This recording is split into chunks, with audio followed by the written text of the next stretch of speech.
But it's not like a low to the ground aggro deck. It's like it still needs a little time to get on line. And once it is online, you start seeing some crazy, crazy plays. You got the handshake of camaraderie. Game recognizes game. They are both really, really cool leaders and characters. And is that the leader from the duel, like the learn to play kind of deal? I believe so, but whether it is, it's beautiful. Yeah, 100%. But we're getting started off with the Hiyori and then passing, followed by a pudding and passing. They are off to the races. We love seeing Just for both. reference here, we've got Viva La Tejas on the left here piloting Zoro, and then we have Alma Lion piloting Katakuri. All the names of our players today are going to be their Bandai TCG Plus names. And it's going to be a rare sight to see that we have 2 5-health leaders against each other today. 5 life leaders. Very exciting to see. Wait, are you telling me his parents didn't name him Viva Latacious? Well, maybe they're just really excited for him to live his life. I don't know. Indeed, indeed. But we both got searches, and then actually, yeah, this is going to be pretty cool. We got a search into a search, and now we're just setting up. We're just setting up. This is going to be a little footsie phase because both leaders do need a little time and a fair amount of dawn just to get online. But we are starting off with the absolutely huge swing. I'm not sure how I feel about that. It kind of shows that maybe there wasn't a tempo play to be had, but yeah, you know what? If there's no play, we're going in damage. Like I said, Zoro is a very rewarding deck. Whether you're attacking face or attacking characters, you're kind of doing the right thing. Like, there's no wrong answers here. Mm-hmm. And now Katakuri just wants to maybe establish their engine, because the important thing about this deck is while you do have a really powerful leader ability that can kind of give you quote unquote advantage every single turn during both yours and your opponent's turn, it does cost you resources. So you need to make sure you can build your engine to keep those resources maintained throughout the game. Otherwise, it'll be a very real cost very quickly. Yep. And you just had like a quick little question towards the Katakuri player, and it looks like Alamlian is basically just explaining what he's going on. I like the fair play. I like the fair play, and I like the clearness.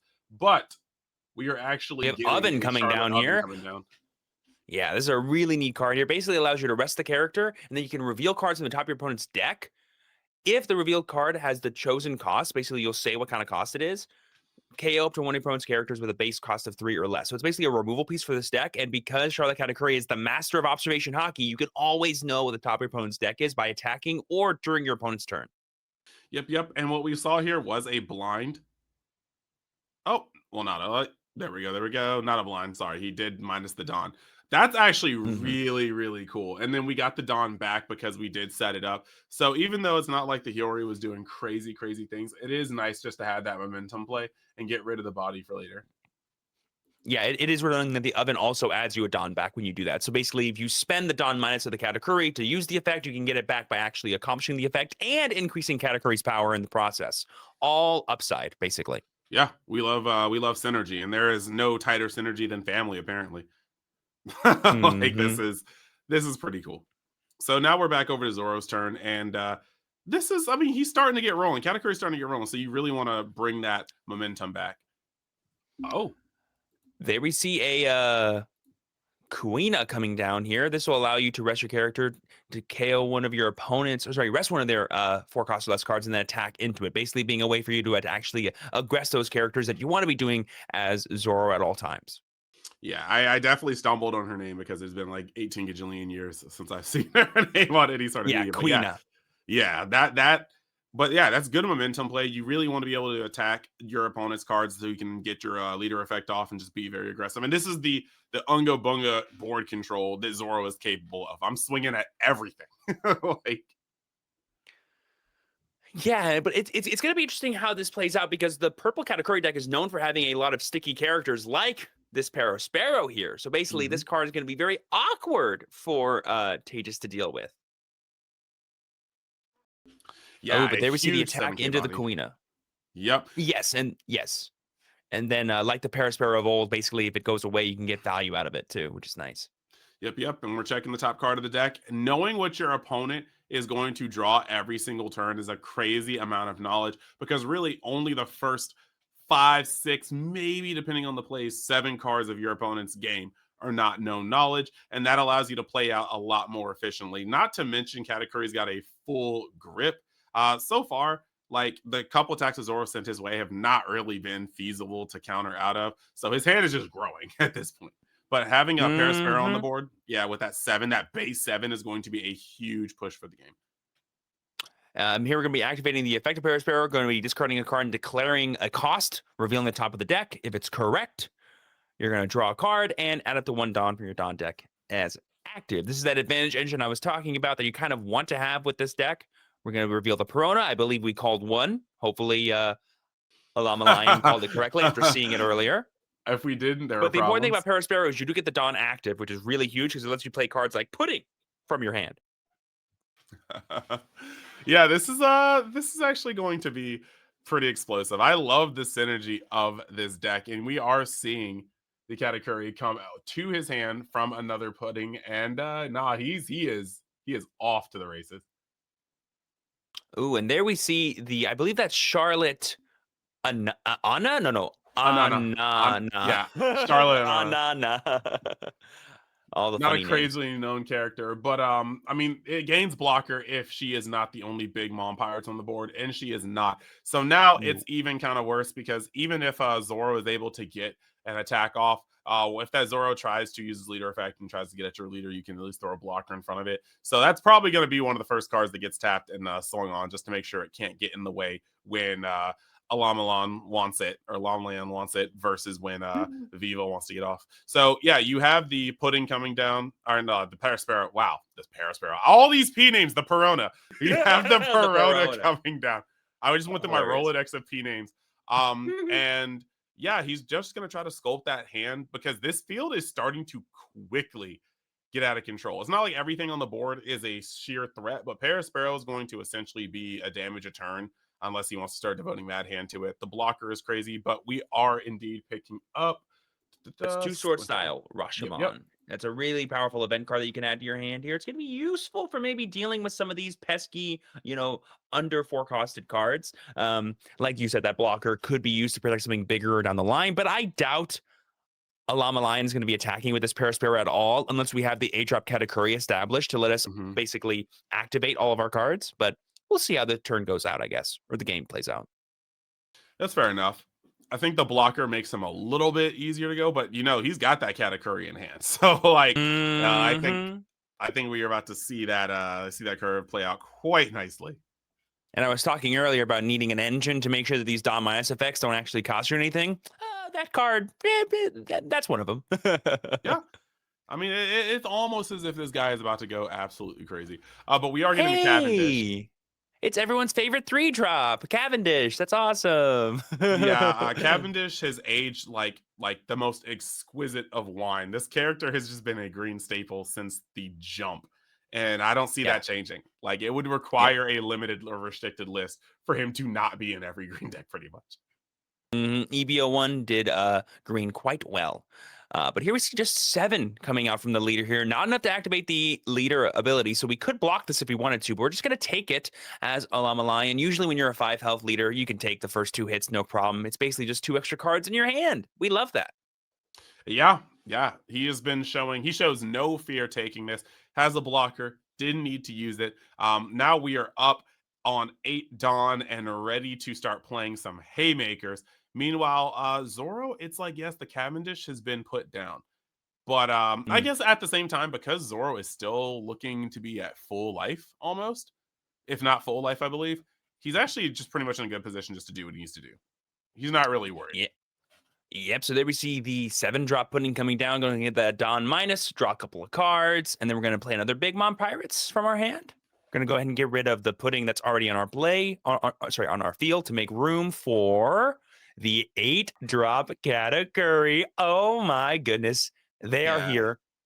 Talk about a card coming out of a premium set that just actively is doing work. Like never would I thought a 7-drop pudding would come out, but a 7-drop pudding that does what it does is Mm. insane. So now you've got this. It is just a 5K body. That's still another attack coming out. We've got Katakuri online himself, and this is pretty much just one big mom away from being max like speed Katakuri. His field has curved out very nicely. It is worth noting that we did see Alama Lion discard a copy of the 10 drop Charlotte Linlin, which is a very scary card, and one that we could see them playing to towards the end of the game. But they did discard one earlier, so who's to say they have another one in hand? Not quite sure. I think they're going to use the most they can with this board that they currently have. So here we're going to see the Katakuri coming down. We're going to do the swing. Are we going to do the Don minus to get an extra plus 1,000 and look at the top? Looks like we Yes, are. sir. That'll just turn on all of our cards like Paraspero and everything. We get the Dawn back at the end of the turn with Katakuri. So, like, who cares, right? Indeed. And I can't be sure, but it looked like that was maybe a Tashigi card off the top, or was that a Kozaburo? That might have been. I saw a little blue, I saw a sword, but that doesn't tell us much for this How particular about the Zoro deck? Unfortunately, almost everybody's got a sword in this one. Zoro has at least 3. Yeah, but this is good. You got that information starting off. You got the extra dawn. So since he dawned him up, this is what, a 7 coming in? Yeah, with the plus 1K from his ability as well. Yes. Oh But my we are at a gosh. nice 5 lifer for Tages, so it is worth maybe taking this, get the extra card advantage. But I guess we're What? just getting a clarification on to how Paraspero works. And it's interesting because you could take this, but I do feel like we are at a spot where it is only about to get worse from here on out. Yeah, it's only about to get worse. And there is an absolute book in Lomlian's hand right now. All right, discarding And a kid. for the Paraspero ability, we're declaring a cost, and it was Ah, another Kuina. Look at that. look, blue background, sword hilt. I was right, just didn't Mhm. call the right blue background sword hilt person. It was a 30% chance. I believe in you for what it's worth. So we got one more Dawn back because the Paraspero. Are we debating not attacking with the Paraspero? We do get to, I believe, set it back to active with the Katakuri at the end of the turn, but maybe it's worth just gaining the free resources and passing. Oh, we're actually going to pay 1, get rid of Oof. another pudding to bring out a blocker. Nah. Yeah, and now that you have 3 blockers on the board, this is Mhm. where it is just okay. We are going with the Paraspero. He just wants to make sure that no matter what, even if you swing and I block, like there's just no way you are getting at Paraspero.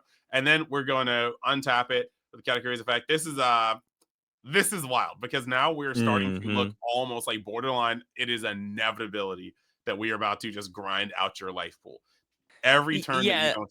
I was like, Oh no, oh no, no. I was just like, you're so right. The inevitability is definitely there, and it kind of makes more sense to me why Tejas then was priced in to countering all the attacks that they did. Because in the game of One Piece, turns don't get smaller; they only get bigger, right? So if you're taking a 7K attack on one turn, next turn you're probably gonna take another 7K attack, and then maybe a 9K attack, and then another 9K attack. Do you really want to be taking 4 when you can just like block a 7K attack on turn 1, and then on the next turn, take that 9 and be like, okay, cool. That's when I get my free cards. So we're kind of leveraging our life for the late game rather than just wasting it in the early game. Definitely like yeah, to see that. if Oh, there's one also that's we gonna see happen, Zoro's Master Mihawk coming down, giving you those 4 extra Dawn. Tashigi. Then we're going to be playing the 5-drop Tashigi. Yup. Okay, so this is nice. With a clean 5 health, he is gonna start to try to build up his board in order to strike back. And this Cavendish swing is a little rough because yes, he does need to start making moves, but at the same time as he need to make moves, this Cavendish is probably not making it back to the next turn. I just don't see this Cavendish surviving. Well, I mean, we've kind of already gotten our value out of it, right? Like it basically gave us 4 free Dawn that we all got to utilize. That is So true. seems pretty useful so far. But now we're gonna be swinging 9K with our Zoro leader. Where are we going? Are we going at the Anana or are we going at face? I think face is the place right now because even if Alama Lion blocks, we'll be able to use our leader effect to I was about to say. activate again. I was about to say, like that is very much so true. He just opted to swing at face. I mean, it was smart not to put a blocker in front of it. I am kind of wondering, and there's probably just something I'm missing. If swinging at the blocker, knowing that like no matter what, you're gonna be able to tap again. Hmm. It is interesting to think about because if you attack the blocker with your first swing and then you get to Katakuri. be blocked again, I guess. Basically, you're kind of freeing up Alama Lion's character zones, essentially, so that way they can play more cards. Because right now, if Alama Lion wants to play anything more threatening, they have to get rid of their own blockers. Like Not to like we've been. mention, Yeah. Yeah, Katakuri has a good base power, so Katakuri could possibly just block, and then still nothing is really lost. So I guess Yeah. that makes sense. He took the surefire hit on the life and was like, "Yo, you're either gonna have to drop a bunch of cards or just this." But now you're seeing this entire switch get played because Viva's at 3 cards in hand. And Alamalan has literally a book, an entire filled field, and commanding presence. So this is the point where he's just like, yeah, you know what? I want that Cavendish gone. And Katakuri himself is about to get active. So I think Yeah. this is the part where he's gonna start trying to walk Viva down. Well, we do have to watch out for the AK blocker Dracula Mihawk. That can be like a basically a free stop to an attack that's anything less than that. So Alama Lion kind of needs to make sure that the attacks they go for are the threatening ones. So we have 2 AK swings right here, committing the least amount of resources, maximizing the amount of pressure we put on the opponent. We got rid of the Cavendish, and Tejas took the life. And now we're going to play 10. Is that going to be the, sorry, 9? We're Yeah, going to play the 9 drop Linlin. That can just get rid of the Mihawk. Going to go ahead and discard that card here. Gain 1 gain life. a And then we're life. going to place the Tashigi at the bottom. Oh, that's right, right. Dragon Mihawk Yeah, is 8 Tashigi cost, has so the Kategori cannot yeah, interact with it. that Sorry, is Linlin indeed cannot true. interact with it. But now Ah, we have that's Linlin so coming strong. down.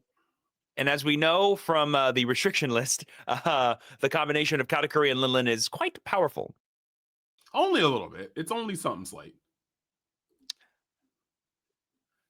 Now, Speaking of Katakuri here, we're using the leader effect to peak at the top. Going to be swinging for 6. We could block this pretty safely, I think. But the Parasparrow will be able to activate a Dawn and then potentially swing in for 8 after the fact. So, could be a tough decision here for Tejas on what to do, especially when you know a Llama Lion's going to be able to filter their hand thanks to that Parasparrow and get a Dawn back active and get another Dawn at the end of the turn. yeah, this is going to be a very, very, very rough turn. Well, couple of turns because at this point, everybody's used to the one for ones, you know, trading board tit for tat. But at the same time, they can only trade so much before Viva has no resources left, and Mm. Alumnian is probably sitting here at like half mast, like maybe half the hand, but still can play every single turn. And I think that's actually Mm-hmm. just a really scary place to be in. Right here, we're just going over, just forcing another card out. When you have 3 cards in hand, literally a neutral swing can take a third of your opponent's hand. So this is just Mm-hmm. really, really powerful. Just taking out another card, not over committing. I mean, he couldn't really commit anymore, but taking out another card, untapping both the Parasparrow and the Katakuri. You've got 3 blockers with 2 of them really just being throwaway blockers that can get under stuff. Then you have Linlin that's going to get into the fray next turn. Katakuri and Mm-hmm. Parasparrow. It's looking pretty good for Alona. Oh, yeah. And we know based off of our reveal earlier that the best our opponent's drawing is a Kawamatsu for turn, which is a 2K counter, but that means it's probably just a card that is not going to be pressuring us. And of the 2 cards that Tejas has that could threaten us, what could they possibly be? Not quite sure. Now, we still have a lot of life to fight through, but like you're saying, Chris, we kind of just have a clock going down right now. Katakuri, Linlin, and Parasparrow are attacking every single turn. There's no reason for them not to. And that is just going to eat up even the most gigantic of hands, let alone a 3-card hand. Yep. There's going to be a point very soon where every swing is assured damage. And once that starts happening, this actually, like where we are right now, this could very well be a 3-turn clock. There's 4 valid attacks per turn, all of them coming in pretty big. And we're likely going to see 2 to 3 of them land each turn. So this is pretty savage. I'm also noticing we're kind of putting Tejas in a really rough spot. Our entire board is active. You need cards that can rest my characters in order to attack at them and get full value out of your leader effect. But that would cost more cards out of your hand, thus you have less to defend yourself. So Tejas is in a really tough spot. I mean, Katakuri's got future sight. He saw that Viva would want to use his leader's effect effectively, and so he said, "No, sir, like none of that, please." So here we see Tejas debating on using some Dawn here. I think that was 4 Dawn that they were thinking about. Yep. Hmm. Could have been maybe a Dead Man's Game. Could have been maybe something else. 4 cost, maybe just another Kuina that I know we drew, but I think we already countered with it, so probably not. Yeah, and the wild part is, if not for 3 blockers on the board, Zoro would still have an okay chance of just Hmm. trying to get through, and then hoping that, his 5 life at this point, 4 or 5 life holds out until he can clear out game, but it's just not that's not the option right now, but we have rested one of the little baby blockers, and, now we're going to see if we can start trying to push through cards out of hand, maybe a little damage, maybe even like a body off, but, like, this is interesting. I mean, I think we just have to put all of our Dawn on the leader and swing because we kind of can't risk attacking with the Mihawk right now because then it's just going to be a gigantic sponge for all the attacks that Lion's going to do next turn. So we kind of just need to do as much damage as we can this turn and then leverage our Tashigi as an attacker next turn if we're Tejas. But are we committing more Dawn? Question mark. What card could we have in our hand? Are we going to play the Kawamatsu that we drew for turn? If so, that'd be sick. That'd be sick, but that would immediately, okay, you gained a 2K, you dropped a 2K. All right. I Mhm. like yeah, we're looking at good math. We're looking at good math from a lonely inside. Yeah, this is definitely a make or break kind of turn for Tejas because, like you said, like they're going to be put on the clock, and every choice they make could make that clock a lot faster or a lot slower. And they're hoping for slower so they can maximize their chances of going for game here as well. So we're going to swing in. I believe that is a 10K Zoro question mark, something like that. 11K maybe. Yeah, at the leader. We're just going to go ahead and take it. Immediate taking. Oh, okay, okay. Swing at the blocker. Love that. Gotta 2K get into, I it in where believe, you 1K. can. That Oh, yeah. pudding has Corona to get getting in active. there.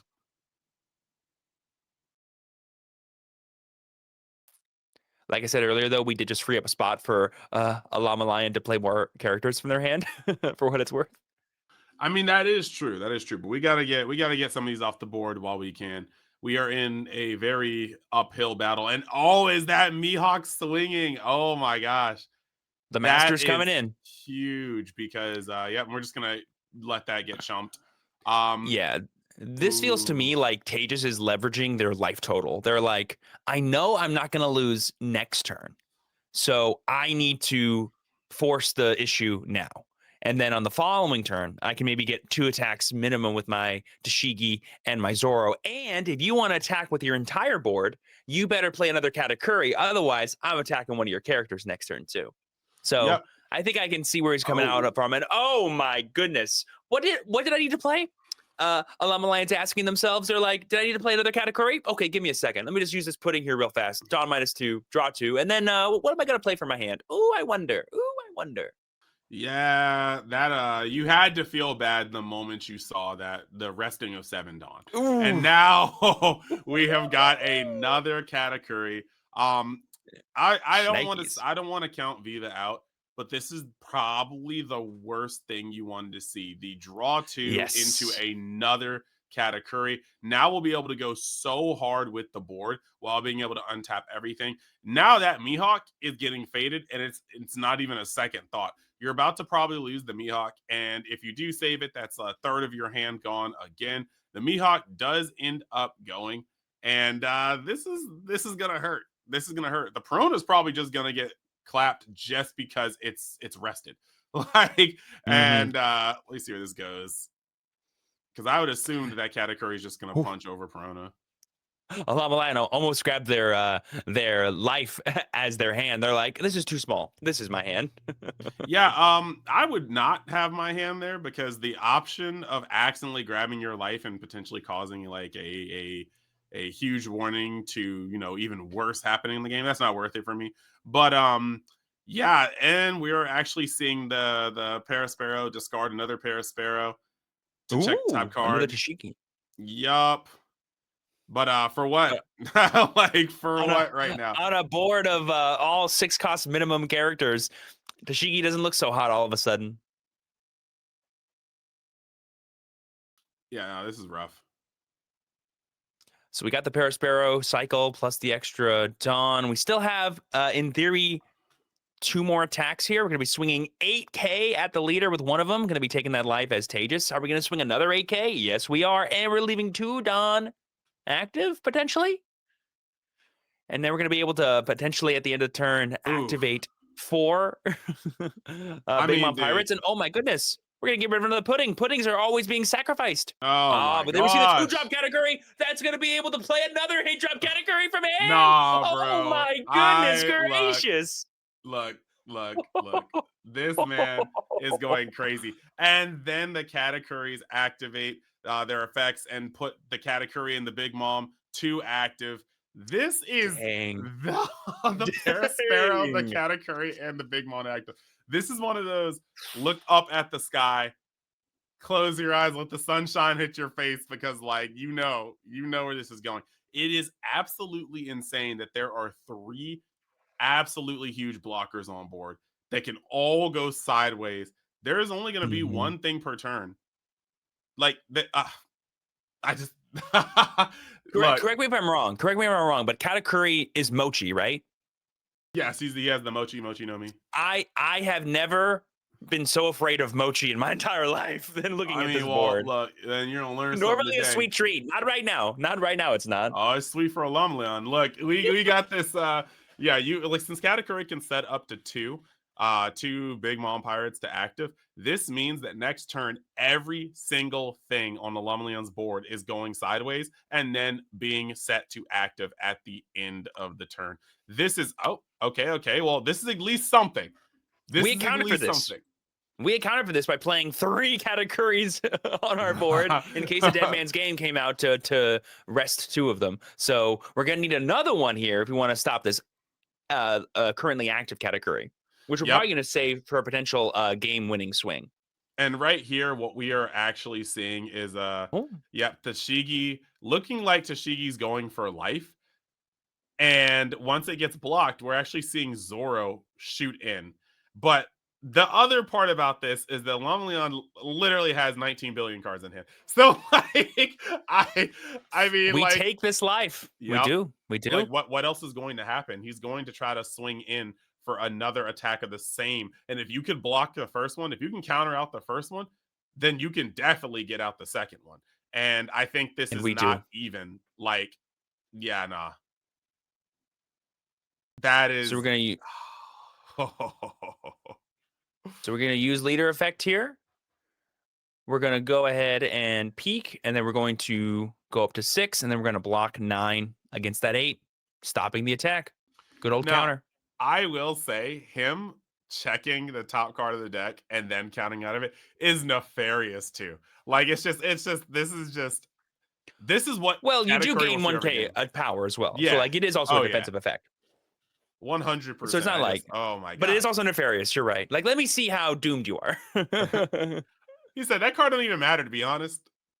Whoa, triple Kuwamatsu. Oh. And then Katakuri number 8 comes in with gigantic 17, and there is the fist bump. Alama Lion is your victor in round 2. An absolute clinic being put on by the purple Katakuri deck. The Big Mom Pirates showed up and showed out.